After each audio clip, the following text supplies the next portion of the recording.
Vous allez devoir aller dans le Nord.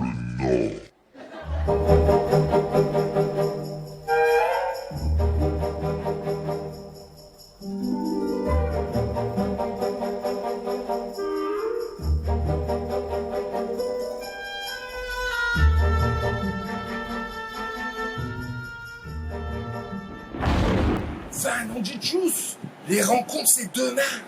Faut que je prévienne tout le monde.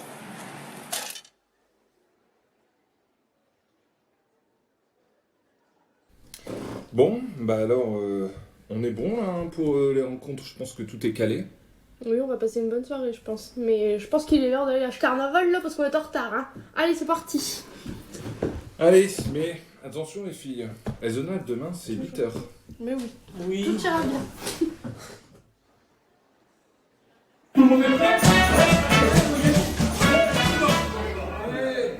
Oh, carnaval!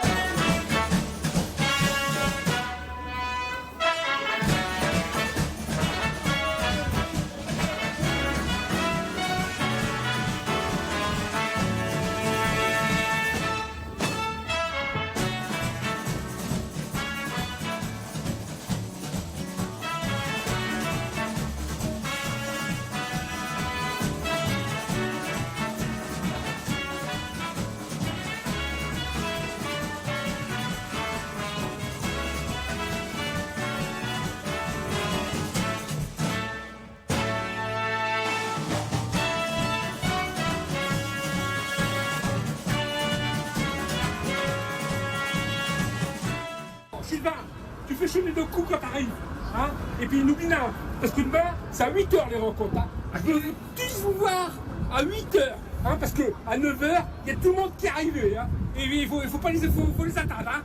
Allez, bonne journée, bonne préparation, bonne fête, bon carnaval. Et puis, à demain 8h. Ouais, nous, on va finir à Dunkerque.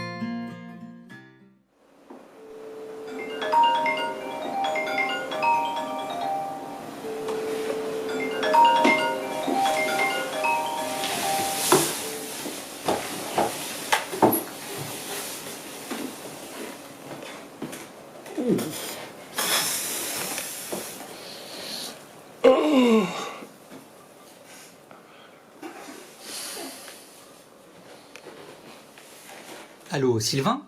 Mais vous êtes où? Les rencontres, c'est aujourd'hui. Et on attend toute l'équipe à l'île Grand Palais. Dépêchez-vous, tout le monde entre en salle pour la première plénière.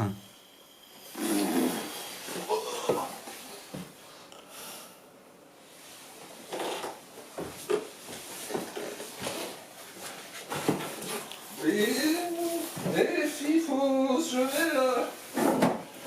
Il est 8 et 9h. Bravo le carnaval, hein. C'est raisonnable. On a 10 minutes. Faut accélérer là.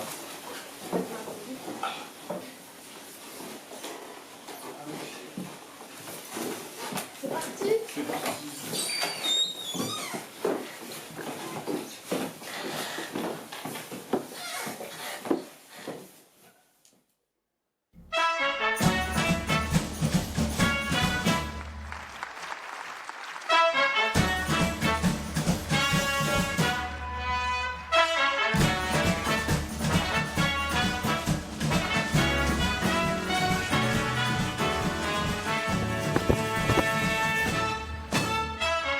Bienvenue Dunkerque. Pardon, Lille. Ouais, je me suis un peu trompé. Hein. Souvenez-vous, l'année dernière, je vous avais dit que il faudrait craindre un petit peu les gilets jaunes, qu'il faudrait craindre peut-être des grèves de train. Bah finalement, non, il n'y a rien eu. Bon, enfin, si, quand même. quelque chose de bien plus grave. Enfin, pensons à eux. Donc on m'a donné 3 minutes, donc je vais prendre mon guide, sinon ça va partir dans tous les sens. Donc, eh bien, on va faire un 4D pour commencer. Hein?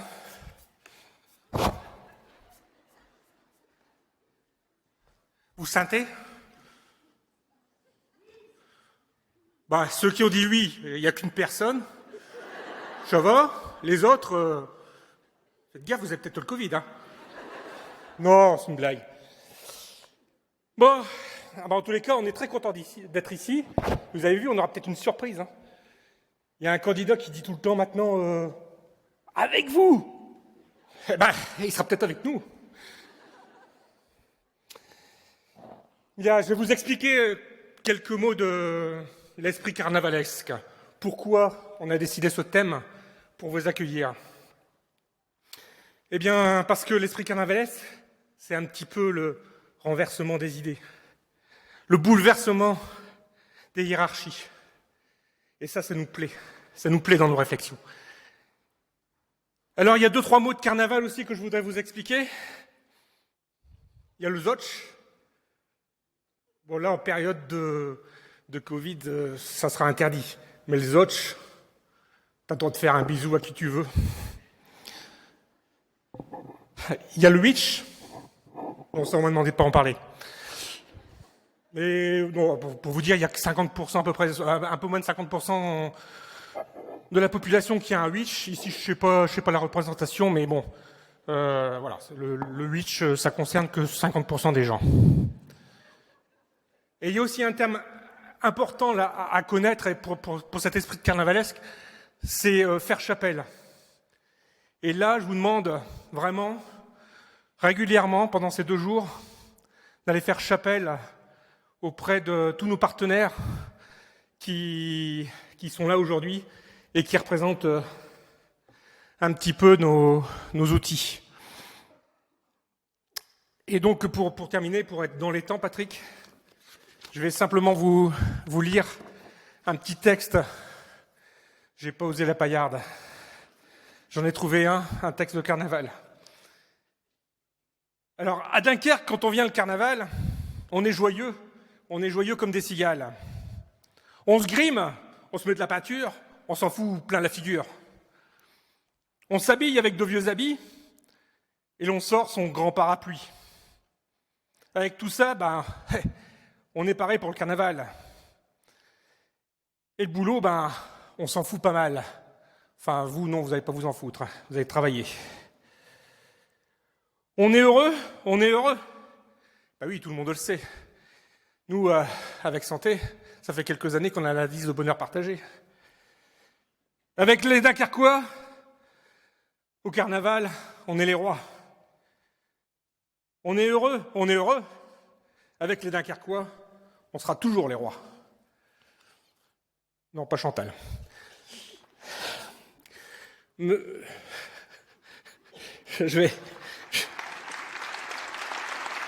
vais pas prendre plus votre temps. Et donc, je vais demander à monsieur Jean-Christophe Kalner, directeur général adjoint de l'ARS Hauts-de-France, de venir poursuivre cet esprit carnavalesque et nous annoncer toutes les bonnes nouvelles qui nous attendent.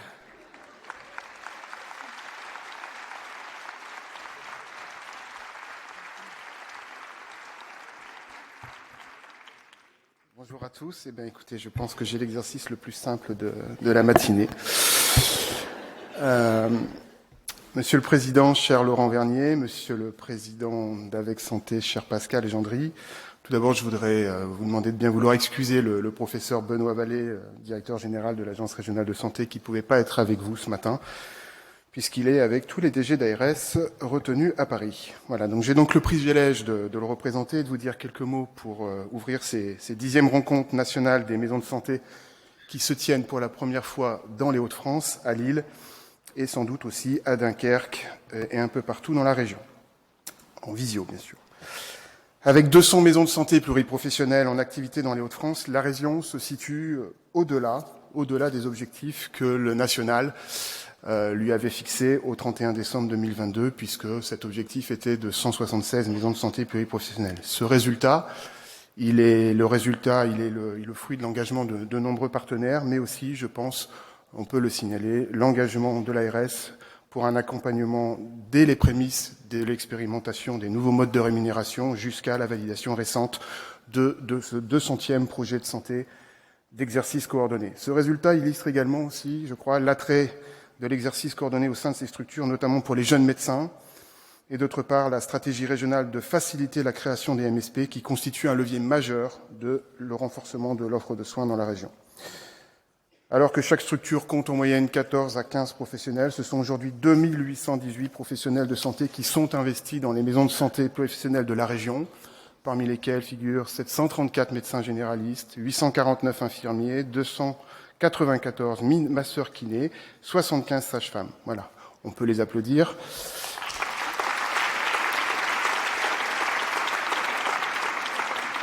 L'ARS consacre en moyenne 1,5 million d'euros par an au titre de son fonds d'intervention régional pour accompagner cette politique ambitieuse.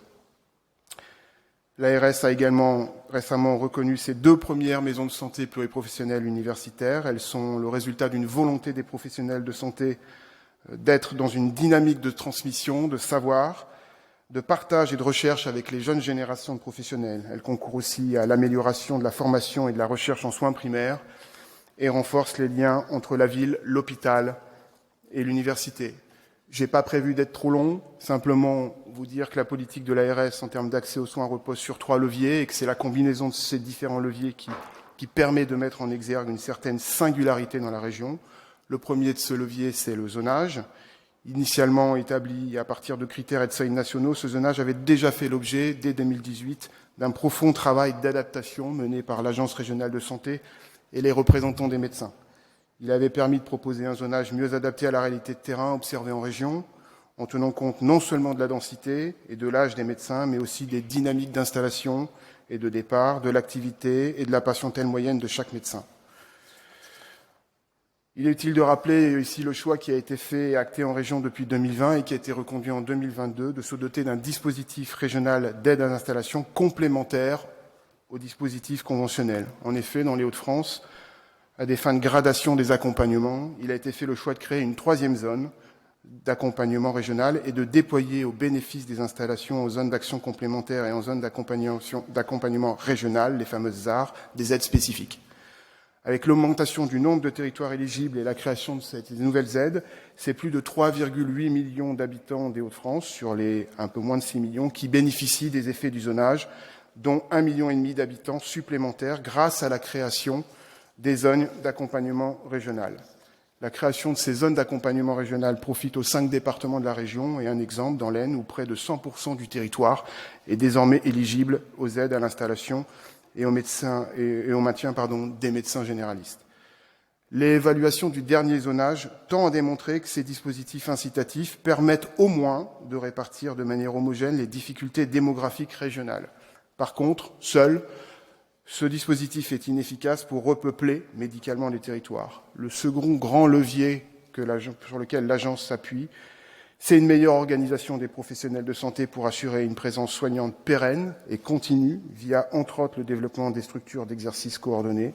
Je vous rappelais les chiffres il y a quelques minutes et qui montrent le dynamisme que nous avons dans la région. Le dogme de l'agence, c'est bien d'accompagner toutes les initiatives qui se présentent à elle. Enfin, le 3e levier renvoie à la formation médicale. Outre la suppression du numerus clausus et l'augmentation attendue dans les prochaines années du nombre d'étudiants formés, pour redensifier un territoire, il faut le faire connaître, ce territoire, aux étudiants et notamment aux internes.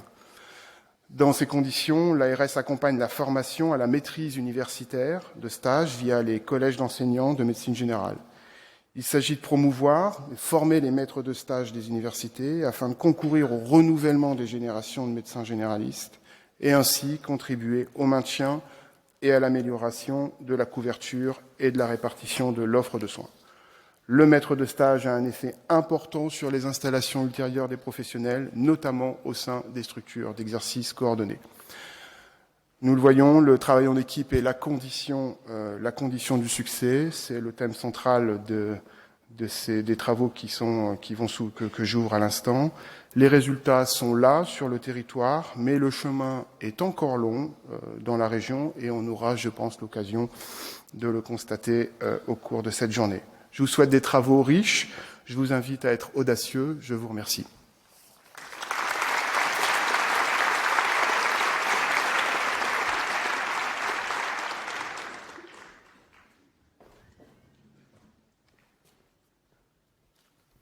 Bonjour tout le monde, ça va? Voyons, vous êtes nombreux, hein. D'ailleurs je ne vous vois pas tous, c'est tellement vous êtes nombreux. En tout cas, merci d'être là. Merci d'être là. Je suis très content d'être avec vous à Lille. Et donc bienvenue à Lille, dans le Nord, la région du Kaoué rouge, mais surtout la région du... Vous vous rappelez de cette petite chanson? Les gens du Nord ont dans leurs yeux le bleu qui manque à leur décor. Les gens du Nord ont dans le cœur le soleil qu'ils n'ont pas dehors. Les gens du Nord ouvrent toujours leurs portes à ceux qui ont souffert. Les gens du Nord n'oublient pas qu'ils ont vécu des années d'enfer. Et si leurs maisons sont alignées, c'est par souci d'égalité. Et les péniches, pauvres ou riches, portent le fruit de leurs efforts. Je ne l'ai pas chanté la version, excusez-moi, parce qu'il fait beau pour l'instant. Et je n'avais pas le Kaoué rouge. Et parce que l'équipe nous donne aussi du bleu dans les yeux, parce qu'elle est chercher le travail, par le travail et l'innovation, ce qu'on n'a pas en restant tout seul, parce que nous sommes tenaces et mobilisés, parce que l'égalité et la solidarité font partie de nos valeurs, nous sommes très, très heureux d'être à Lille ensemble. Au 31 décembre 2021, nous sommes 2018 équipes de maisons de santé en activité. 20%... Ouais, on peut applaudir. Ouais.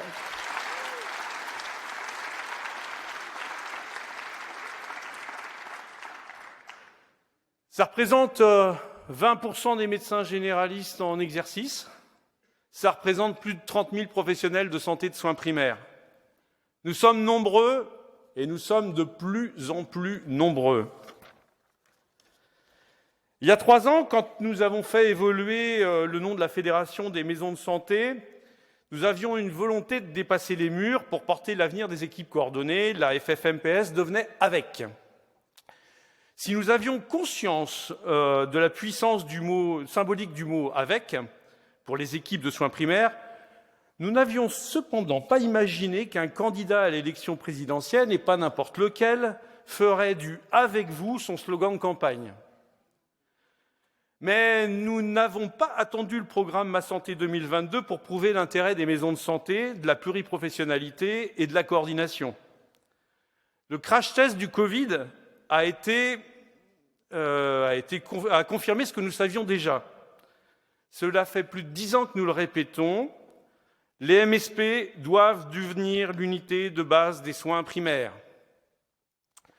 Alors nous sommes dans une année électorale essentielle pour le système de santé qui a été mis à mal par la pandémie, à l'hôpital comme en ville. Nos soignants sont fatigués, nous sommes fatigués par un investissement constant depuis 2 ans, mais les Français sont préoccupés par les problématiques d'accès aux soins.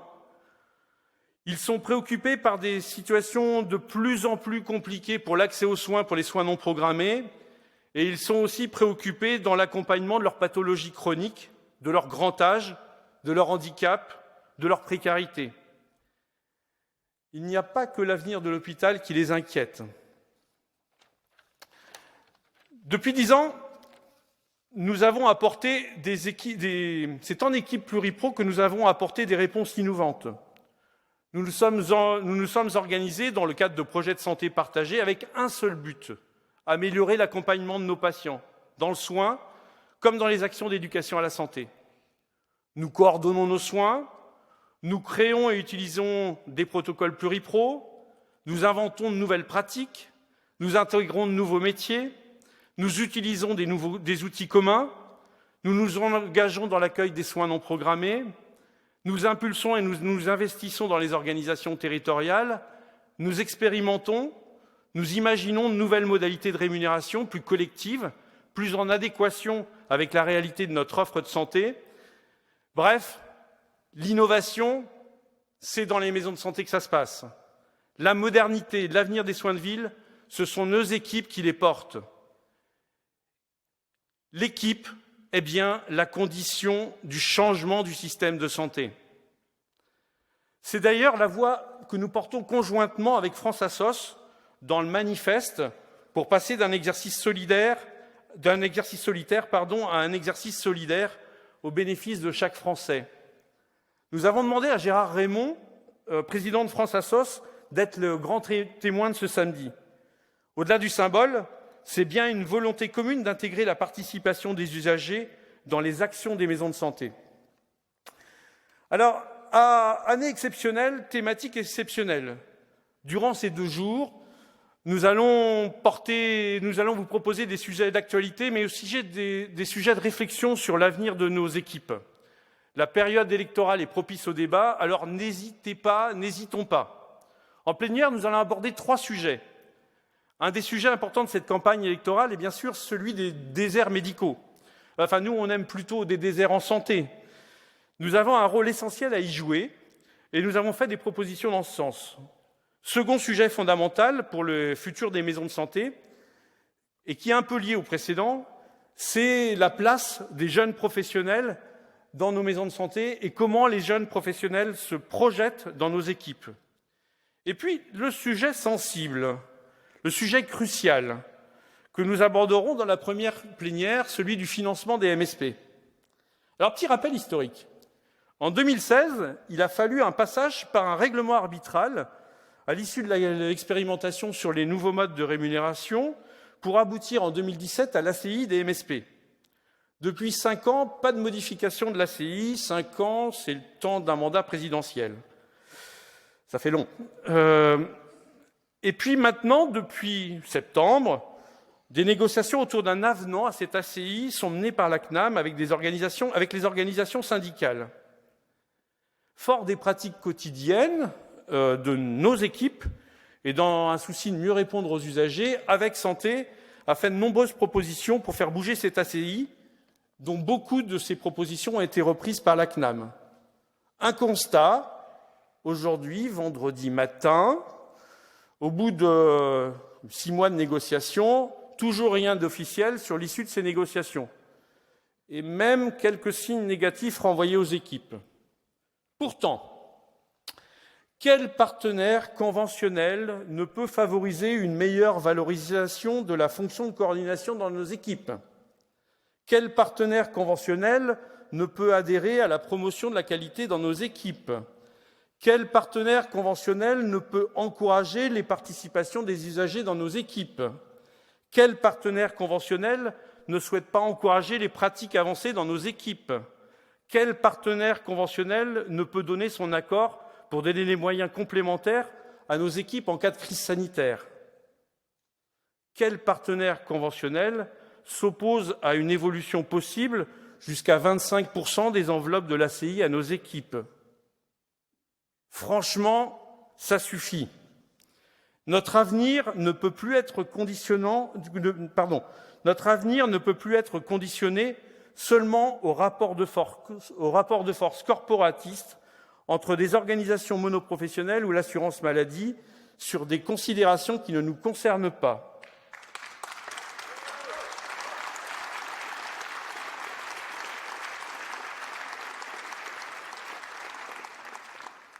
Au moment de choix politiques importants pour le pays et au moment où les défis en santé sont si importants, nous devons faire un constat. Nous sommes au bout du système conventionnel actuel.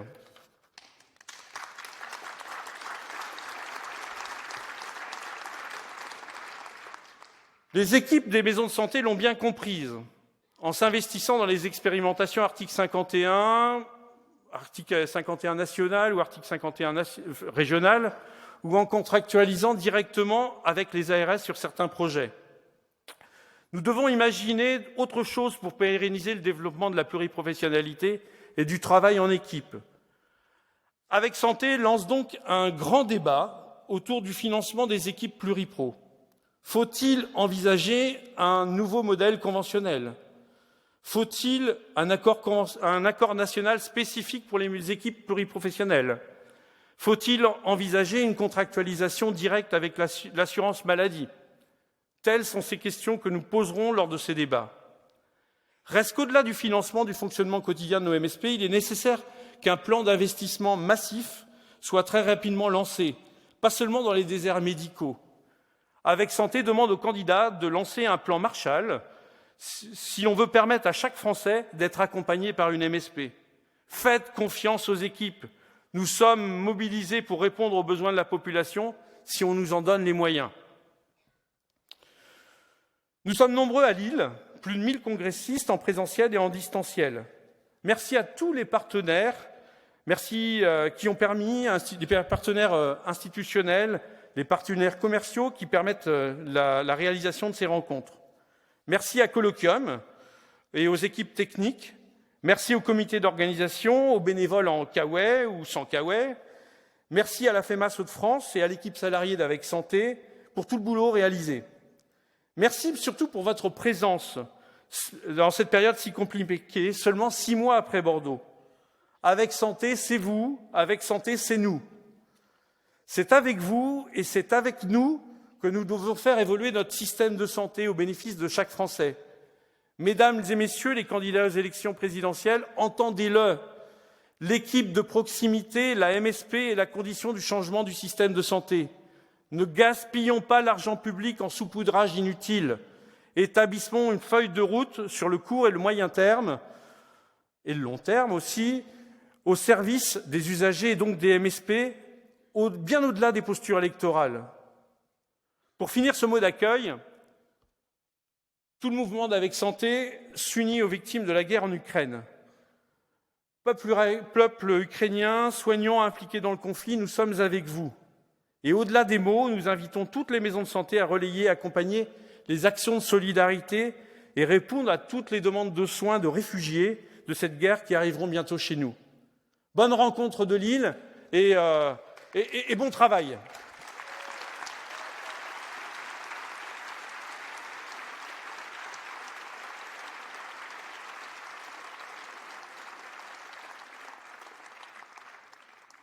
Et maintenant qu'on a bien lancé presque la première plénière, on va appeler Thomas Fatoum, directeur de la CNAM, de venir nous rejoindre.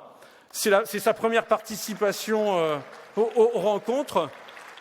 On va demander à Emmanuel Lecoutre de venir aussi, représentant du ministère de la DSS, de venir en plénière.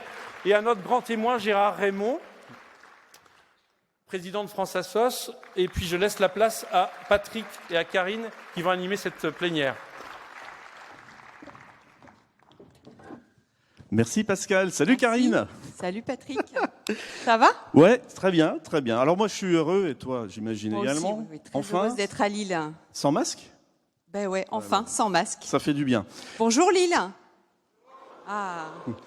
Alors aujourd'hui, sur cette première plénière, il y a on change un peu les habitudes. Ça va être une plénière un peu plus interactive. Oui, effectivement, là, il y a une nouveauté. Alors, j'espère que vous avez tous téléchargé l'application Eventool. Oui, bien sûr. Et donc, dans l'application, vous avez un endroit où vous pouvez poser les questions. Donc là, pour pouvoir poser des questions à nos invités, je vous encourage à aller sur le petit onglet où il y a la main levée. Et moi, je vais me charger de recueillir vos questions. Et en fin de plénière, on pourra les poser directement à nos invités. Donc je compte sur vous, je veille. C'est bien, merci Karine. Plus de 2000 MSP, nous disait Pascal tout à l'heure, 2000 MSP sur le territoire national. Ça en représente quand même des structures, des équipes. Vous vous rendez compte que ces 2000 et quelques MSP peuvent et doivent représenter les piliers sur lesquels on peut asseoir la modernisation de notre offre en santé en France. Donc c'est une opportunité. Il faut continuer, mais ces MSP, encore faut-il les aider quand même dans leur fonctionnement. Comment sont-elles financées, ces MSP? Eh bien, en fait, vous avez d'abord les professionnels de santé, bien entendu, qui contribuent à l'effort de guerre sur le fonctionnement de ces MSP. Et puis, on a la CI, l'accord conventionnel inter-pro. Voilà. Et puis, il y a d'autres aussi financements, on verra tout à l'heure. Donc, vous avez compris que la CI, c'est quelque chose d'important. On va y revenir avec nos invités. Quand même, il faut rappeler que sur ces 2000 MSP, 2000 et quelques, on a à peu près, Thomas Fatoum, je parle sous votre contrôle, on a à peu près 1400, 1500 qui bénéficient de la CI. On peut dire que c'est déjà un bon chiffre, mais on peut faire mieux. On verra tout à l'heure comment on peut faire mieux. Bon, ok. Donc on va présenter nos invités. On va bien entendu leur poser des questions parce qu'on a vraiment des questions qui nous brûlent. Et puis après la présentation des invités, on verra, on se mettra en jambe avec une petite projection. Bon, d'abord, je te laisse présenter notre premier invité de marque. Donc, Monsieur Thomas Fatoum, qui est directeur général de la Caisse nationale d'assurance maladie. Oui, très bien. Bonjour à tous, très heureux d'être parmi vous ce matin. Bonjour. Donc, moi, je présente Emmanuel Frère-Lecoutre, qui travaille à DSS, à la direction de la sécurité sociale, au ministère, en fait, et qui est chargé de la communication auprès des professionnels de santé. Et qui, surtout, et c'est pour ça aussi qu'il est là, va nous éclairer un peu sur un autre versant, plus expérimental. On va parler article 51, avec notamment IPEP, PEPS. On verra ça tout à l'heure.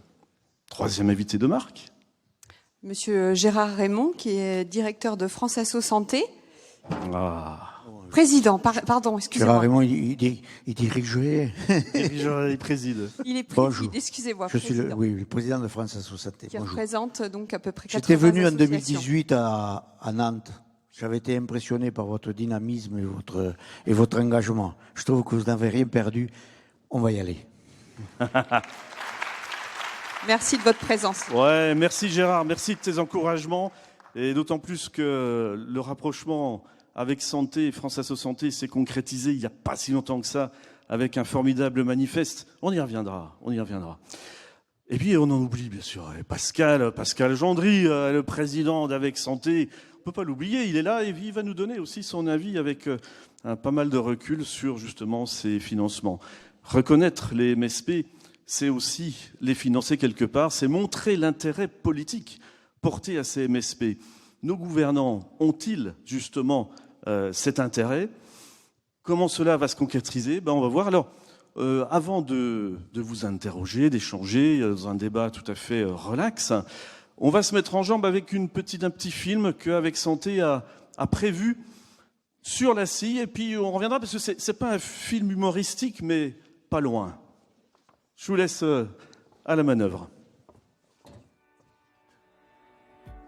Que ce fut long, très long, mais ça y est, nous y sommes enfin. Un avenant de l'ACI-DMSP a été signé par un nombre suffisant de syndicats monocatégoriels. L'enveloppe de l'ACI verra ainsi son volume augmenter dès janvier 2023. Pour avoir un ordre d'idée, les MSP pourront recevoir jusqu'à 25% de fonds supplémentaires. Alors revenons ensemble sur les principales évolutions que contient l'avenant 1 de l'ACI, qui reprend notamment des propositions concrètes d'Avec Santé. Une nouvelle répartition des points. Plusieurs priorités d'Avec Santé ont été prises en compte en ce qui concerne notamment la fonction de coordination et le travail en équipe en fonction de la taille de la patientèle.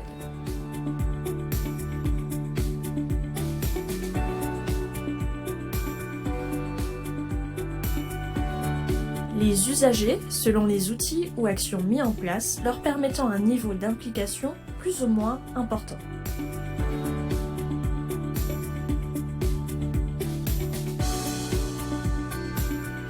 La démarche qualité selon 3 niveaux, allant du diagnostic de maturité à la production de résultats et de conclusions. L'avenant contient également une nouveauté puisque l'inclusion dans l'équipe des pratiques avancées est désormais valorisée. Si la progression du nombre de points est à saluer, certaines missions restent insuffisamment valorisées, comme la mise en œuvre des protocoles, la participation des usagers ou l'incitation à la qualité. Par ailleurs, une vigilance s'impose concernant les critères d'implication des MSP dans les soins non programmés. Il reste donc encore beaucoup à faire au regard de la dynamique et des besoins des MSP et de leurs usagers. La signature d'un avenant de la CIMSP est une étape, mais nous sommes encore loin d'un investissement à la hauteur. Vous pouvez bien évidemment retrouver l'intégralité de cet avenant auprès d'Avec Santé et de ses 15 fédérations régionales qui restent là pour vous accompagner. Aïe, aïe, aïe, aïe, aïe. C'était de l'humour, certes peut-être un peu déplacé, mais ceci dit, c'est quand même une information intéressante. On a quand même des éléments d'un avenant qui pourrait en tout cas représenter à peu près 25% d'amélioration en termes d'argent finalement pour l'équipe, pour le fonctionnement. Et je dis aïe, aïe, aïe, oui, ça fait mal quelque part parce que malheureusement, ce qui devait être une balade est devenu peut-être un marathon, et puis du marathon, ça devient peut-être un cauchemar. Enfin, en tout cas, c'est le ressenti que nous, on a ici, avec Santé. Et Monsieur Thomas Fatou, je vais savoir quel est votre ressenti, parce que c'est toujours pas signé, on est d'accord, hein, à l'heure où on parle, à la minute où on parle. À la minute où on parle. Ouais. Je vais y revenir peut-être si vous me permettez. Oui, bien sûr. D'abord, encore une fois, très heureux d'être parmi vous et comme le président Gérard Raymond, très impressionné de l'énergie qu'on ressent et très content de pouvoir échanger avec vous. C'est toujours pas formellement signé, mais j'aurais envie de vous dire, comme Avec Santé a toujours un temps d'avance, ça va être signé.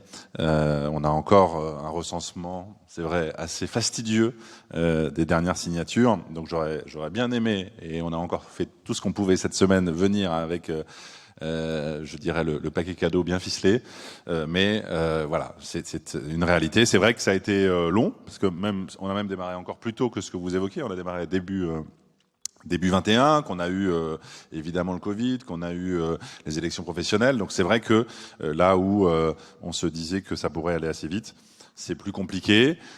C'est plus compliqué parce que négocier avec plus d'une quarantaine d'organisations représentatives des différentes professions de santé, c'est compliqué.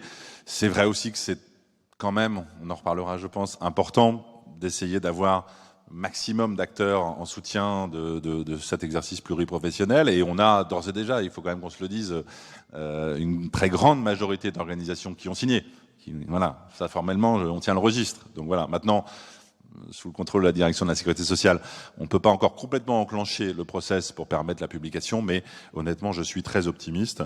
C'est une question d'heures ou de jours, et donc on va pouvoir concrétiser, entre guillemets, cette promesse que vous avez rappelée, plus de financement pour les maisons de santé, valorisation d'un certain nombre de missions, de la qualité, de la participation des usagers, de la formation des jeunes professionnels, valorisation aussi de missions de fond, la crise sanitaire, les soins non programmés,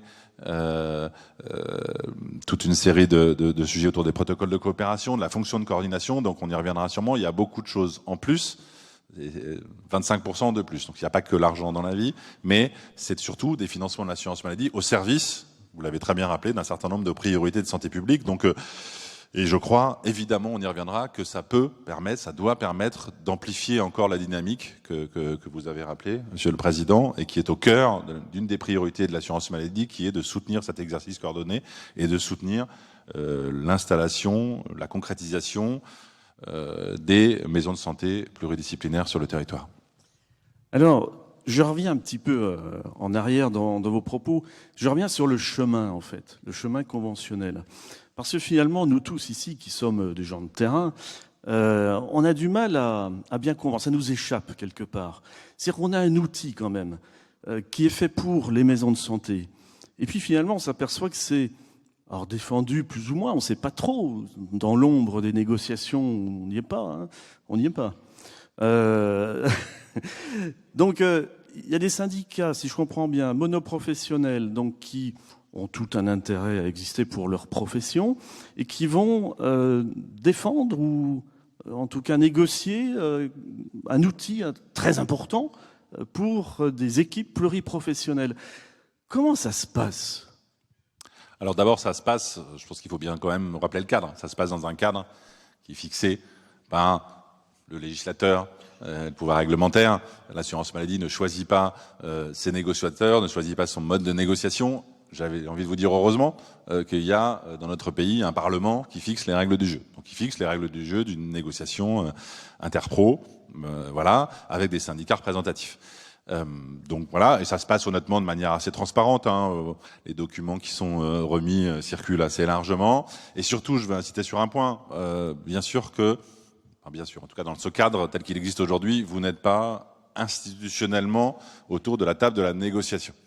Voilà, c'est une réalité. Ça ne veut pas dire, et je pense que Pascal Gendry ne me contredira pas, que vous n'êtes pas un acteur avec lequel on échange pas seulement pour le plaisir d'échanger, mais de façon extrêmement précise et de façon très opérationnelle. Et je crois que vous l'avez dit, ou je ne sais plus si c'était dit dans le film, mais il y a un certain nombre de propositions très concrètes qui sont dans la CI ou dans le projet d'avenant qui viennent de nos échanges et de nos discussions qu'on a eues à différents moments de la discussion, en amont, au milieu, à la fin. Et honnêtement, c'est ce que fait l'assurance maladie aussi. On a des partenaires conventionnels. Encore une fois, c'est la règle du jeu. On y reviendra sûrement tout à l'heure. Est-ce qu'il faut la faire évoluer, cette règle du jeu ? Sans doute. Et moi, j'y suis favorable. Après, c'est pas pour ça qu'on va pas écouter des acteurs comme vous, des acteurs comme les patients. Je ne dis pas ça que parce que Gérard Raymond est avec nous. Il le sait aussi, on a des moments d'échange extrêmement fréquents. Et donc, ce que nous disent les usagers, les patients, les assurés sur leurs attentes aussi, on l'entend. Et donc, voilà, on n'est pas dans notre couloir à se dire je ne parle qu'avec des syndicats monoprofessionnels. On écoute, on prend en compte les propositions, les retours, les critiques. Parfois, vous nous avez dit ça nous intéresse. Parfois, vous nous avez dit ça nous intéresse pas. Il manque des choses. On veut aller plus loin. On peut aller plus loin. Et honnêtement, j'ai l'impression que la copie telle qu'elle est, elle est sûrement perfectible. Mais je crois qu'elle a beaucoup progressé. Et encore une fois, des sujets sur lesquels, alors nos thermomètres sont un peu déréglés avec le Covid sur les financements. C'est sûr que les millions, les milliards d'euros, on a le thermomètre qui est un peu déréglé. Mais 25% de plus sur une enveloppe de soutien au MSP, c'est pas rien non plus par rapport à une assiette qui, entre guillemets, un socle qui pourrait sûrement progresser, et qui va progresser parce que par ailleurs le nombre de MSP, on l'a vu, est très dynamique.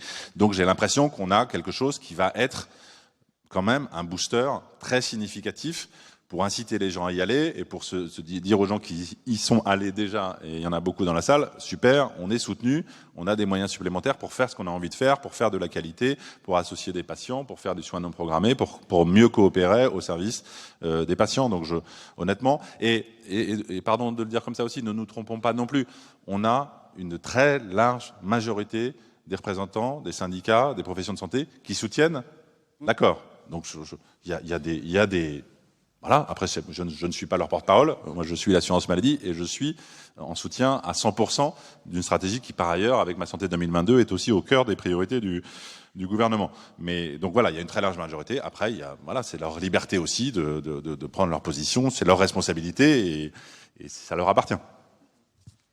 Avant de passer la parole à Gérard, je vais vous poser une petite question sur justement la CI, mais je voudrais savoir très brièvement pour la CNAM, quels sont les éléments vraiment importants de cette ACI sur quoi qu'est-ce qui est important, là où est-ce qu'il faut mettre l'accent, pour vous? Alors, différentes choses. D'abord, je l'ai dit de façon très, très simplifiée, des financements en plus, et surtout pour, je dirais, pas fondamentalement de contraintes en plus, parce que souvent on nous dit, l'assurance maladie, ok, vous mettez de l'argent en plus, mais en fait vous nous demandez des choses en plus. Là, il y a beaucoup de choses qui sont, pardon de le dire comme ça, et on l'assume comme tel, à la carte. Les maisons de santé qui veulent s'investir davantage sur la qualité, ça a été très bien montré, il y a différents paliers, et donc différents financements. Qui veulent s'impliquer sur gouvernance avec les usagers, ils peuvent le faire. Qui veulent accueillir plus de jeunes en formation, ils peuvent le faire, jusqu'à 4 par maison de santé, là où c'était 2 aujourd'hui. Et donc, du plus, à la carte, et c'est vrai, au service d'un certain nombre de priorités de santé publique, les parcours, les soins non programmés, les protocoles de coopération. Donc c'est tout ça qu'on porte, sans oublier un élément, pardon, on l'oublie et on est très heureux, vraiment très heureux de pouvoir échanger avec vous sans masque et voilà, même si on reste très, très vigilant, mais cette logique aussi de vous aider à préparer d'éventuelles crises sanitaires et puis à être acteur des crises sanitaires, on a vu à quel point, et pardon là aussi de sortir la brosse à reluire, mais on était content d'avoir des MSP qui avaient un peu plus une capacité que le professionnel isolé à être acteur de prise en charge Covid, de tests Covid, de la vaccination, et donc de se dire que durablement, et c'est aussi une petite révolution, hein, quelque part, on a l'impression que l'assurance maladie et ses partenaires se disent la crise sanitaire, c'est pas que du régalien, entre guillemets, c'est aussi des discussions qui nous permettent de mettre les acteurs du territoire en situation, le jour où on a un problème, et on pense bien sûr Covid, mais ça peut être plein de choses, très localisé, régionalisé, on le souhaite pas, mais voilà, de dire vous avez pu vous préparer, vous avez pu construire des systèmes d'information de la population, de coopération entre les professionnels. Et le jour où ça arrive, vous avez une capacité à faire. Ça nous semblait important et on le fait. Mais là encore, on essaye de le faire d'une façon, je crois, assez souple et assez adaptée. Mais c'était important aussi. Donc voilà, c'est ce paquet-là et je crois qu'il est quand même assez sympa, si je puis dire, pour pouvoir accompagner encore une fois l'exercice des différentes missions des maisons de santé. Bien, très bien. Vous avez donc bien rappelé, encore une fois, les bases MSP, la plus petite unité de base de notre système, important en cas de crise aussi. Gérard, on voit l'ACI, l'exercice de style un peu obligé, conventionnel. Et puis quand même, je vais droit au but, on a quand même fait un manifeste avec Santé et puis France Asso Santé. Et puis il y a dans ce manifeste, parmi les 10 propositions, il y a les usagers, on aimerait bien participer aussi à la discussion sur les rémunérations, donc l'ACI peut-être, je sais pas. Comment vous vous situez, vous, dans tout ça? Au cœur. Non, je pense qu'il faut être conscient de la révolution que vous portez et que nous portons. Ça bouscule effectivement les représentations des corporatismes traditionnels. Vouloir travailler en équipe, vouloir partager la connaissance avec les patients, les citoyens, vouloir avoir une rémunération globale, partager aussi les compétences. C'est assez nouveau pour certains, c'est assez révolutionnaire pour certains, ça percute effectivement des représentations de certains. Donc il faut aussi entendre que ça peut évidemment engendrer certaines résistances. Ça, c'est le premier point. Le deuxième point, c'est que, et le directeur de l'assurance maladie l'a dit, on n'y est pas, nous, dans les négociations, ni vous, ni nous. Donc on fait passer un petit papier, on discute, on échange, mais on n'est pas au cœur de la négociation. Donc je pense que si nous voulons, à la lumière de 2 événements qui me paraissent aujourd'hui, 3, extrêmement importants, c'est que nous sommes en train de fêter les 20 ans d'une loi des droits des patients, de la démocratie en santé. Donc projetons-nous sur ce que doit être la démocratie en santé demain, et on a peut-être une espérance d'une plus grande participation des citoyens à leur santé. Le Covid a démontré que effectivement cette valeur santé était pour nous-mêmes, chacun d'entre nous, extrêmement importante. On a perdu, même si, il faut s'en féliciter, on retrouve certaines valeurs patriotiques, de liberté, etc., face à des événements qui sont graves en Europe. Il y a encore quelques temps, c'était surtout la valeur santé qui fondait une cristallisation pour nous. Et enfin, on a quand même quelques échéances politiques qui font qu'on pourrait peut-être être force de proposition pour remettre à plat aujourd'hui, d'une façon responsable, raisonnable, l'ensemble du fonctionnement de notre système de santé, y compris effectivement les négociations conventionnelles qui doivent être transformées, qui doivent perdurer, mais qui doivent être transformées. Faut-il que les usagers de la santé veillent jusqu'à tard la nuit dans des négociations autour de la table? Je ne sais pas.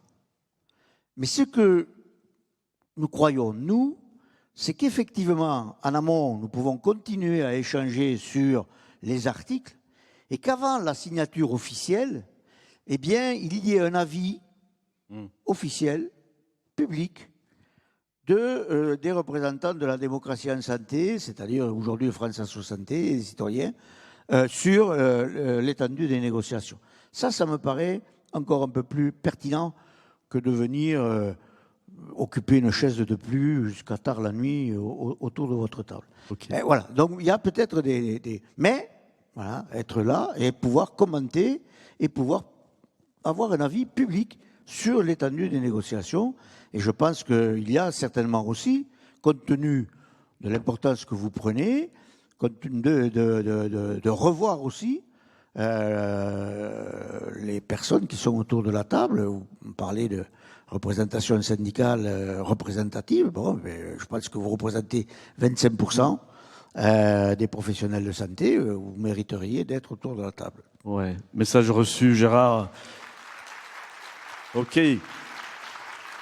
Pascal, on voit déjà sur le terrain, à notre niveau, que l'exercice en équipe bouscule personnellement les individus, les individualités, j'allais dire.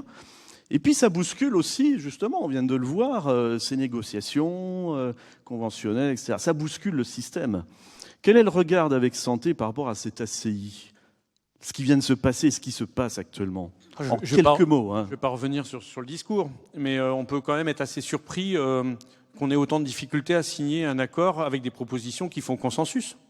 C'est-à-dire comment on peut être opposé au développement de nouvelles pratiques, de protocoles de coopération. Si, ça, je comprends bien pourquoi on peut être opposé au protocole de coopération. Mais quelque part, avec les réalités de terrain, des difficultés d'offres, et qui vont se perdurer pendant les 10 prochaines années, c'est une nécessité, les nouvelles pratiques. Et ça veut dire qu'il faut les financer, quoi. Et il faut aussi permettre que des structures puissent mettre en place ces nouvelles pratiques de manière sécurisée, de manière qualitative et de manière organisée. Et seules, quelque part, les maisons de santé sont en capacité de le faire. Et donc, du coup, il faut leur en donner les moyens. Alors, nouvelles pratiques, comment on peut être contre, ou pas signer un accord qui permet la prise en charge de l'entrée dans une dynamique sur la qualité, sur l'implication des usagers. Alors, oui, on a quand même un peu le sentiment, oui, certes, il y a peut-être beaucoup d'organisations qui ont signé, mais on a aussi beaucoup l'impression quand même que les corporatismes sont au rendez-vous pour faire et pour quelque part empêcher le développement à la hauteur de ce que nous on fait sur le terrain, des pratiques pluriprofessionnelles et des pratiques en équipe. Ok, merci. Alors, pour des raisons peut-être Thomas Fatome, un dernier mot, parce qu'après Juste 2 mots, je disais avec le président Gendry, en préparant, en cheminant, qu'il serait utile pour que le débat puisse aller plus loin, que d'autres acteurs qui ne sont pas autour de la table puissent y participer. Donc je ne vais pas, moi, faire le porte-parole de ceux qui n'ont pas encore signé. Je voulais juste partager avec vous, et sans vouloir être uniquement positif. Regardons tout de même, et pour avoir un peu roulé ma bosse dans différents endroits de la protection sociale depuis 15 ans, le chemin parcouru, quand même, et y compris, je le dis aussi, y compris dans le landerneau des syndicats des professionnels de santé. Aujourd'hui, l'exercice coordonné fait consensus, quand même, fait largement consensus. Après, des gens ne sont pas d'accord, c'est largement consensus. Et honnêtement, il y a 15 ans, c'était pas le cas. C'était pas le cas. Donc on est sur une dynamique extrêmement favorable, et pardon, je vais pas faire des slogans, mais rien ne va l'arrêter. Et je suis à peu près persuadé, je ne sais pas ce qui va se passer dans les prochaines semaines, il y a des échéances et il y a des échéances. Mais on a quand même le sentiment que cette logique, elle va continuer à avoir du vent dans les voiles. Et en tout cas, vous trouverez, avec l'assurance maladie, un partenaire dans la durée qui est décidé à soutenir ça. Donc, je conçois, je comprends et je partage une certaine frustration, impatience, et je peux vous dire que vu les heures de négociation qu'on a passées à 40 organisations, c'est compliqué, hein, donc je partage complètement ça, mais honnêtement, regardons, je ne sais pas si le verre à moitié vide ou le verre à moitié plein, mais regardons en réalité à la fois la dynamique à l'œuvre et à la fois le fait qu'en réalité, on va vous donner, mais c'est pas nous qui vous le donnons, c'est parce qu'il y a des choix politiques, et c'est parce que ces choix politiques qui vont dans ce sens-là, et parce que c'est parce que les assurés en ont besoin, parce que le système de santé en a besoin, vous donner du vent dans les voiles pour pouvoir aller plus loin. Donc honnêtement, je dis ça parce que j'espère, je pense que dans quelques semaines, dans quelques mois, on se dira bon, allez, ça a été long, ça a été compliqué, etc. C'est pas pour ça qu'il faut pas réfléchir au cadre et à tout ça. Mais en tout cas, je pense que dans quelques mois, on se dira bon, ça a été long, mais on y est arrivé, et donc on a un cadre qui est plus favorable qu'il y a 5 ans et qui va, encore une fois, vous donner de l'énergie pour pouvoir continuer. Alors, ce qui est sûr, c'est qu'on va continuer ce débat dans le cadre d'un atelier, hein, cet après-midi à 2h. On ira un peu plus loin et on reviendra vers vous, justement, pour vous donner un peu les fruits de ce travail, à la lumière de sociologues, de gens. On verra tout ça. Mais le coup d'accélérateur est indispensable. OK. On va maintenant passer sur l'autre volet, parce que là, on a parlé financement, fonctionnement, etc. On va voir maintenant un autre type de financement, peut-être pas sur le fonctionnement, mais plutôt sur des actes ou des actions, on va dire, de soins et de santé au sens large. On a plein d'expérimentations en cours dans le cadre de l'article 51. Et Emmanuel, j'aurais bien voulu avoir d'abord que vous nous expliquiez ce que c'est que cet article 51, innovation, etc. Pourquoi les MSP s'engagent très volontiers dans cette philosophie. Et puis après, une fois qu'on aura décrit un peu ce que c'est que l'article 51 en quelques mots, pour que tout le monde puisse comprendre, on ira zoomer un petit coup du côté de IPEP et PEPS. OK ? Bonjour à tous, ravi d'être là également, et j'en profite pour excuser Natacha Lemaire, qui rapporteuse générale de l'article 51, qui ne devait être pas présente aujourd'hui, qu'un petit accident a empêché d'être là. Donc l'article 51, en un mot, il a été créé par la loi de financement de la sécurité sociale de 2018, son article 51, c'est d'où son nom. Et simplement, en fait, il permet de financer, de donner des financements adaptés à des innovations organisationnelles.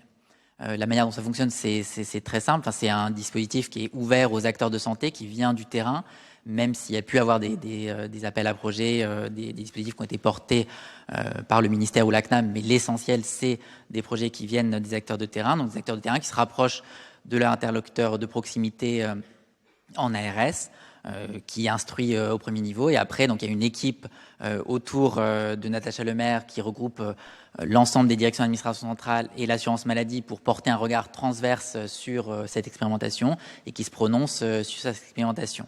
Si si le projet a un avis favorable, à ce moment-là, il dispose d'un financement et également d'un accompagnement un peu général, humain, technique, juridique, pour faire vivre cette expérimentation qui va systématiquement faire l'objet d'une évaluation, puisque l'objectif, c'est de généraliser le maximum de choses si ça vaut le coup. Alors justement, ça c'est intéressant, vous avez utilisé un mot-clé, généralisation. Généralisation, on part d'expérimentation. On reviendra sur IPEP et PEPS après, mais là, je saisis l'occasion au vol. Vous êtes dans l'expérimentation, nous sommes beaucoup dans des expérimentations. Ça nous permet vraiment de faire des choses extraordinaires. C'est un levier extraordinaire pour avoir une réponse d'équipe sur des problèmes complexes, justement. Et en fait, comment ça se passe pour généraliser ? Ok, on évalue, on dit ça vaut le coup, ça c'est pas terrible, et on sélectionne, première sélection, et après, est-ce qu'on passe encore à la moulinette de la négociation conventionnelle, Monsieur Thomas Fatome ? D'abord, il faut, en effet, vous l'avez dit, et c'est quand même un des atouts de l'article 51, une des forces. C'est-à-dire, d'avoir en effet quelque part donné de l'air au système, donner une capacité aux acteurs de dire vous rentrez pas complètement dans la case du financement, dans la phase de l'organisation, dans la case des compétences, on va vous donner une capacité à tester des nouveaux modèles. Et encore une fois, on y reviendra j'imagine avec IPEP et PEPS, on a des nouveaux modèles de rémunération, d'intégration des logiques de rémunération à la qualité, des rémunérations collectives qui sont extrêmement intéressantes. Et la force de l'article 51, ce qu'Emmanuel disait, c'est de permettre ça, de le permettre de faire, entre guillemets, en vie réelle, ça a l'air idiot, mais de se dire, quand j'expérimente, je me mets en condition de le faire comme si je le faisais France entière. Ça veut dire des systèmes d'information, des systèmes de facturation, parce que beaucoup d'acteurs ont porté des expérimentations depuis longtemps dans le système de santé, mais souvent on se dit, comment on fait le coup d'après? On ne sait pas, parce qu'en fait on n'y a pas pensé, etc. Et d'évaluer. Ça a l'air idiot, mais quand même aussi de se dire, est-ce que, oui ou non, ça marche, ça apporte un plus dans les conditions de travail des professionnels, pour les patients, etc. On a le sentiment qu'un certain nombre d'expérimentations de l'article 51, mais Emmanuel le dira mieux que moi, sont en effet extrêmement prometteuses, parce que en fait elles sont liées à des dynamiques qui sont historiquement fortes, hein, et Pascal Gendry le dira mieux que moi, et que donc typiquement derrière IPEP et PEPS, on sent bien qu'il y a des modèles qui peuvent émerger, qu'on a envie de généraliser. Je veux dire clairement qu'on a envie de proposer, en tout cas aux professionnels, peut-être plutôt le dire comme ça, de proposer aux professionnels de pouvoir rentrer dans cette logique-là et pas seulement à l'échelle du 51. Donc comment ça marche? Il faut qu'à un moment donné, sans doute, le législateur, mais s'en empare, il faut se leur dire bien aussi, c'est des sujets importants, hein, donc à un moment donné, on décide pas ça dans un coin de table, s'en empare et nous donne ensuite un cadre. Est-ce que le directeur général de la CNAM va vous dire non, en fait, le cadre conventionnel, ça sert à rien, etc. Vous imaginez que je vais avoir du mal à vous dire ça. Ensuite, je suis pas non plus là uniquement pour occuper le terrain et dire que la convention, uniquement la convention, il y a que ça qui marche. Honnêtement, c'est pas mon registre. Je pense quand même que c'est intéressant d'avoir l'accord des acteurs. Après, il faut se dire c'est qui les acteurs, comment on les fait bouger, etc. Donc, comment il faut organiser cette généralisation. Je pense que c'est un sujet des prochaines semaines et des prochains mois pour trouver le bon cadre et sans doute pour continuer à s'appuyer sur la dynamique des articles 51 et puis accélérer sûrement, parce que les enjeux, vous le verrez sûrement dans les autres tables rondes, des déserts médicaux et donc des délégations de tâches et donc de l'accès aux soins. On sent bien que année après année, l'inquiétude, je le dis là encore sous le contrôle de Gérard Raymond, monte, et que donc notre, je dirais, responsabilité collective est d'accélérer les transformations qui sont engagées. Donc en tout cas, nous, on est tout à fait... on veut être moteur de ces évolutions-là. Ça ne doit pas conduire sûrement, je comprends votre inquiétude, à ce qu'on se remette dans des circuits qui pourraient être bloquants, mais moi je crois pas, je suis optimiste par nature et je pense que on doit trouver des cadres. Mais c'est important de se dire quand même que le dialogue social, pardon de dire un peu de façon pas solennelle, mais c'est important. Je veux dire, l'unilatéral, honnêtement, je suis fonctionnaire, je sais faire un décret, etc. Ça marche, hein. Mais c'est pas mal quand vous avez les acteurs avec qui vous signez des accords. Donc, encore faut-il que la machine conventionnelle fonctionne et qu'elle se bloque pas. Mais moi, je crois quand même en cette vertu du dialogue. Et la santé et le social a montré que de temps en temps, si on veut aller trop vite ou si on veut passer en force, etc., souvent on se bloque et on revient en arrière et on perd 5 ans ou 10 ans, etc. Donc, je pense quand même à la vertu du dialogue et du contrat. Ok.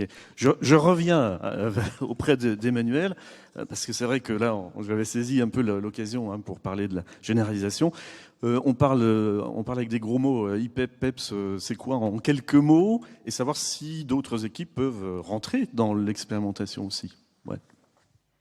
Alors en quelques mots, peut-être pour répondre à votre question, il y a 20% aujourd'hui quand même d'expérimentation de l'article 51 qui concerne une MSP, soit comme expérimentateur, soit comme partie prenante. Donc c'est effectivement une dynamique qui concerne évidemment très directement les MSP. Les expérimentations IPEP et PEP, c'est effectivement intéressant de les prendre ensemble, parce que c'est elles ont été construites au même moment en 2019. C'est des expérimentations qui ont été portées par l'assurance maladie et le ministère, mais co-construites avec toutes les parties prenantes, et qui ont un peu une ambition, qui est un peu la même ambition, qui est de permettre aux équipes qui le souhaitent de développer une responsabilité dans la prise en charge de la population et de mettre en place des financements adaptés. Après, elles ont des échelles différentes. IPEP, c'est à l'échelle d'un bassin de population, et PEP, c'est à l'échelle d'une maison de santé. Donc IPEP, c'est pour incitation au paiement en équipe partagée. En fait, l'idée, c'est qu'un ensemble d'acteurs, ça peut être des maisons de santé, mais également des groupements hospitaliers, des EHPAD, qui s'accordent pour prendre en charge un bassin de population qui fait au moins 5000 personnes, et de mettre en place des actions de prévention, de meilleure coordination. Et il y a un paiement qui intervient, un paiement en fonction d'indicateurs d'efficience. En gros, c'est des indicateurs pour une part, pour l'essentiel, qui sont sur des données de santé. Est-ce qu'il y a eu des baisses des hospitalisations? Est-ce qu'il y a eu des meilleures prescriptions? Donc vraiment essayer c'est un intéressement, et donc c'est pour ça qu'on développe la responsabilisation, c'est-à-dire si votre population est mieux prise en charge, à ce moment-là, on vous donne un intéressement financier qui finance les actions que vous mettez en place. Voilà, d'essayer de créer un cercle vertueux là-dessus. Et aujourd'hui, il y a une trentaine de 29 groupements exactement, de tailles différentes. Il y en a certains qui sont autour de CPTS, c'est l'échelle un peu pertinente pour IPEP, mais certaines autour d'une DAC, donc au niveau régional un peu plus gros, et certaines parfois autour de grosses MSP ou de groupements de centres de santé. Et PEPS, pour paiement en équipe de professionnels de santé, donc à l'échelle là d'une équipe pour prendre en charge d'une patientèle. Donc une équipe, c'est 5 professionnels, dont au moins 3 médecins et une infirmière.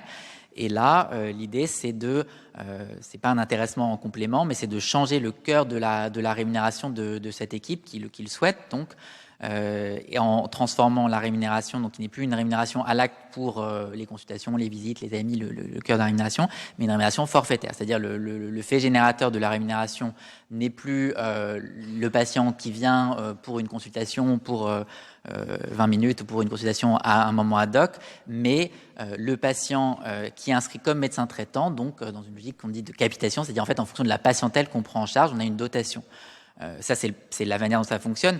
L'objectif derrière, en fait, c'est de redonner la liberté aux équipes de réorganiser leur prise en charge et la manière dont elles répartissent leur financement. Ce qui est à la fois une liberté, mais aussi une grosse responsabilité. Et ça suppose effectivement, et les équipes qui sont dans ces expérimentations, elles sont assez matures et travaillent ensemble de manière assez rapprochée, parce que ça veut dire qu'elles partagent la prise en charge.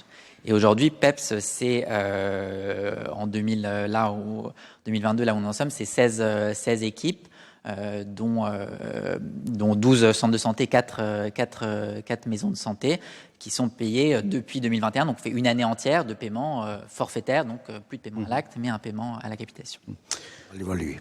Ouais, faudra évaluer en effet. Alors, on va pas aller trop loin parce qu'il y a des questions de la salle et j'aimerais bien que Karine puisse nous les poser.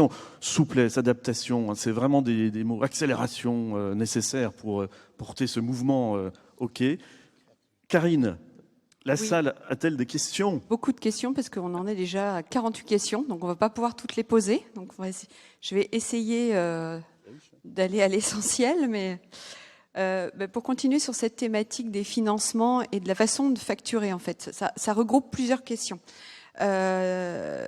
Sur cette même thématique, il y a la question aussi du salariat des professionnels de santé au sein des CISA, qui est difficile à mettre en place. Ça rejoint aussi des questions sur les forfaits d'équipe, là qu'on a vu sur la vaccination, par exemple, où les équipes étaient obligées d'envoyer des tableaux Excel pour la facturation, et la question se pose aussi sur les protocoles de coopération, où là aussi, est-ce qu'on sera obligé d'envoyer des tableaux Excel? Donc ça nous amène à la question, à quand la CPS pour la MSP? Est-ce que c'est si compliqué? C'est vrai ça. Ça, je crois que c'est pour moi. Décidément. Je voyais peut-être au début le tir dévié vers Emmanuel, mais en fait non. Plus sérieusement. D'abord, c'est vrai que deux petits mots pour prendre du recul. Historiquement, vous le savez, nos systèmes de facturation, ils sont construits sur des logiques individuelles. Voilà, c'est comme ça que ça marche. Et vous connaissez, je pense, l'assurance maladie. Vous savez bien que derrière, peut-être ce que vous percevez comme une forme de et je comprends votre perception, une forme de rigidité ou de lourdeur dans le système d'information. Il y a des exigences, évidemment, de porter des millions et des millions de factures chaque jour, de rembourser les professionnels et les assurés rapidement et dans des conditions satisfaisantes. Donc c'est pas quelque chose qui se bouge comme ça d'un claquement de doigts. Deuxième élément, stratégiquement, on souhaite pouvoir essayer d'adapter nos systèmes d'information à des problématiques de facturation, je vais dire, collective. Parce qu'on voit bien que c'est pas dans l'air du temps, mais c'est une évolution stratégique lourde et qu'on peut pas à la fois dire exercice coordonné, puis en même temps dire ah oui mais non en fait vous allez rigoler, mais en fait nos systèmes de facturation ils bougent pas, ils sont totalement individuels. Donc stratégiquement c'est quelque chose qu'on est en train et quand je dis qu'on est en train, c'est pas le mois dernier, hein, depuis plusieurs mois, de faire évoluer, mais c'est clairement extrêmement lourd pour nous parce que ça nous amène à reconstruire le cœur même de notre système d'information. Ça, c'est un point. Troisième point, on est en train quand même d'essayer de trouver. Alors aujourd'hui, c'est vrai qu'on trouve un certain nombre de palliatifs à la sauce tableur Excel pour pouvoir permettre quelque part de payer les MSP, notamment autour des protocoles de coopération. C'est pas génial. Je ne vais pas vous promettre que dans un mois ou dans 2 mois ou dans 3 mois, on aura changé ça parce que c'est pas vrai, pour les raisons que je viens d'évoquer. Maintenant, notamment, on est en train de travailler à des problématiques qui permettent notamment des logiques de facturation, y compris pour des professionnels de santé, que les maisons de santé seraient en situation de salariés, pour que on puisse leur donner une CPS et qu'on ait un système de facturation. Je rentre pas trop dans le détail, les équipes, je pense dans les ateliers pourront y revenir. On pourra, un peu sur le modèle centre de santé, avoir une facturation maison de santé-like. Donc ça, à court terme, ça va marcher. Mais c'est vrai qu'on a un challenge d'aller plus loin. C'est pas totalement neutre non plus, parce que nous, quand même, Assurance Maladie, on est quand même attachés à savoir, non pas pour vous... On peut utiliser maintenant le terme « emmerder » parce que ça a été utilisé dans d'autres registres, mais on n'est pas là pour vous emmerder. Mais on est intéressé, je pense qu'on est collectivement intéressé à savoir quelle est l'activité au sein de la maison de santé, qu'est-ce qui se passe, et encore une fois, non pas pour vous fliquer, mais pour analyser l'activité, comprendre, partager avec les acteurs de la maison de santé et essayer de faire bouger le système aussi. Donc, faut juste se dire que derrière une facturation collective, petit risque de perdre une capacité à comprendre. Et donc, voilà. Mais honnêtement, dans les prochaines années, on va faire évoluer nos systèmes de facturation pour aller vers des modes de facturation collective. Je précise tout de même, sans ennuyer le représentant éminent du ministère, qu'il y a aussi des cadres juridiques à faire évoluer. Aujourd'hui, une maison de santé en dur, dans les textes, ne peut pas facturer. Donc, mais je pense qu'à un moment ou à un autre, ces sujets-là, sans doute, des acteurs auront l'idée de les faire bouger et que sans doute, dans les mois ou les années qui viennent, ça va bouger aussi. Bon, avec santé, va suivre ça de près, parce que c'est important quand même.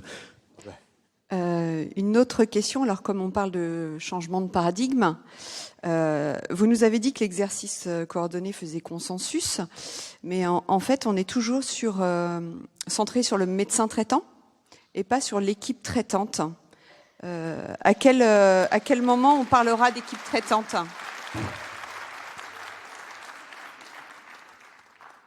C'est une question qui te plaît beaucoup, Pascal.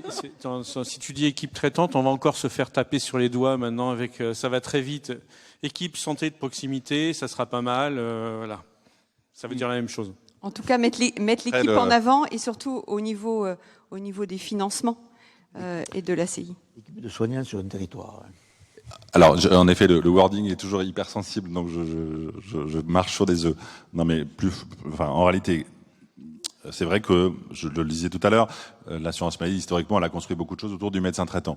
Parce que c'est vrai qu'on a considéré, depuis une quinzaine d'années, presque une vingtaine d'années, et même un peu plus avant le médecin traitant, le médecin référent, que cette logique de ce médecin de proximité, de ce médecin de famille et de sa capacité à prendre en charge sa patientèle et au-delà de sa patientèle une population était un élément fort. Et on considère toujours c'est intéressant et pertinent. Après, on est en train, nous aussi, quelque part, de faire notre révolution. Et encore une fois, je ne sais pas quel est le bon terme, et il est très connoté entre les différentes chapelles. On disait tout à l'heure faire chapelle. Mais en tout cas, considérer qu'on doit aller au-delà du médecin traitant pour se dire que on veut soutenir une équipe qui prend en charge des patients, je vais l'appeler comme ça, dès lors que c'est, pardon de le dire aussi comme ça, une vraie équipe et donc qui a derrière un vrai cahier des charges et une vraie ambition de qualité et encore une fois de plus, et pas seulement on s'est croisés, on s'est parlé, parce que les professionnels de santé quand même ils se parlent tous les jours et heureusement ils n'ont pas besoin de nous pour se coordonner et se parler.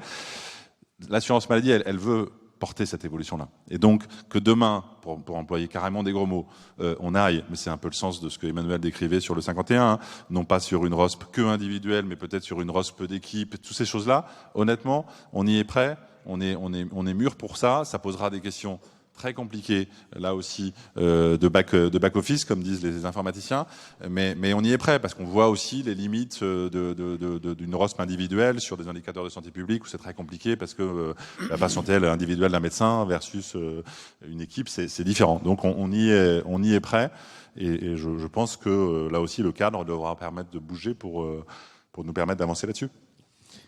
Alors, on va, là, normalement, on devrait s'arrêter, discuter, mais bon, c'est tellement passionnant. On fait une petite entorse. Encore une question, mais une réponse ultra rapide après.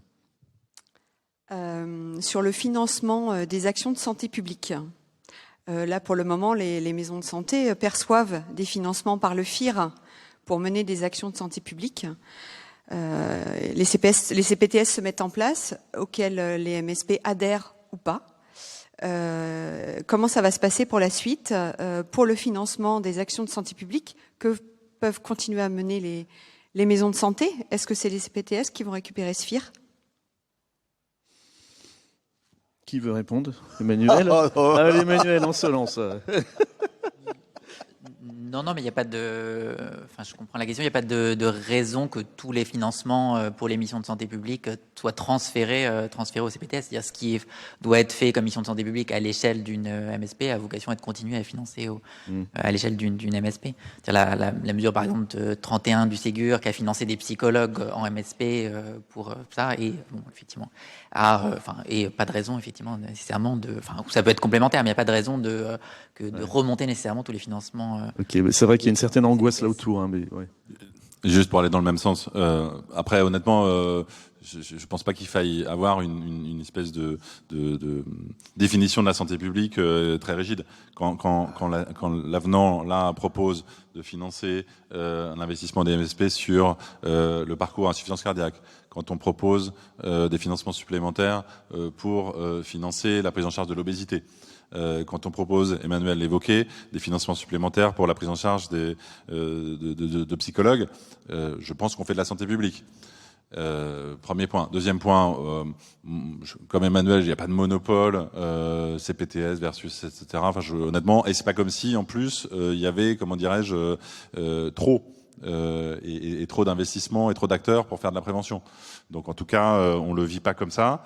On pense quand même qu'il y a de la place pour mais on va pas rentrer trop dans ce débat, structurer les CPTS à un niveau qui n'est pas le même, évidemment, que les MSP, mais que tout ça doit progressivement s'interfacer d'une façon intelligente. Mais moi, là aussi, je suis assez optimiste.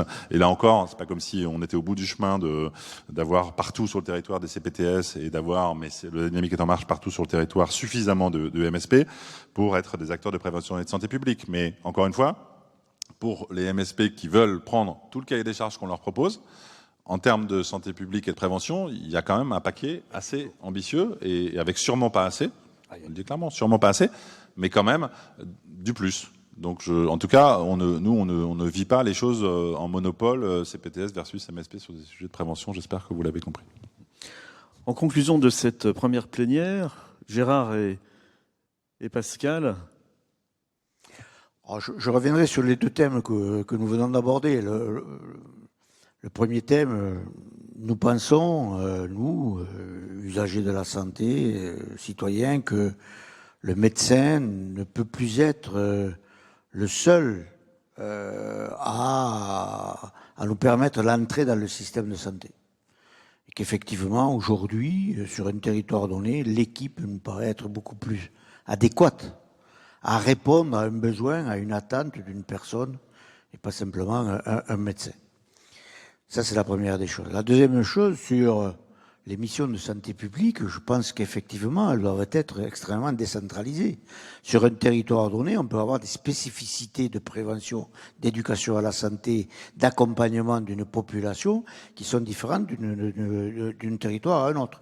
Donc, il faut effectivement que ce soit une rémunération sur des actions prioritaires de santé publique de territoire à un territoire.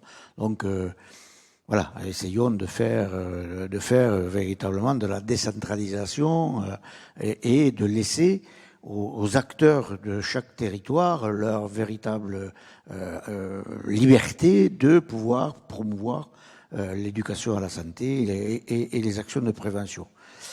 Voilà mais on voit bien qu'on a On a un dernier point, je me semble important, qui a été un peu évoqué sur les outils informatiques de l'assurance maladie, mais sur l'ensemble. Le numérique aujourd'hui en santé, vos logiciels, l'ensemble des paiements n'ont pas été évidemment constitués pour cette révolution-là. Il y a là aussi, il y a un gros travail à mener pour que l'outil numérique serve cette décentralisation, serve la création de liens entre les usagers de la santé, les patients et les soignants, crée une véritable osmose entre l'ensemble des acteurs. Ces outils-là, on les a, il faut encore les perfectionner, mais il faut aussi effectivement accélérer aujourd'hui, je trouve, la transformation de notre système de santé, et on ne la transformera que si on l'a fait avec tous les acteurs. Et si... Voilà. Avec.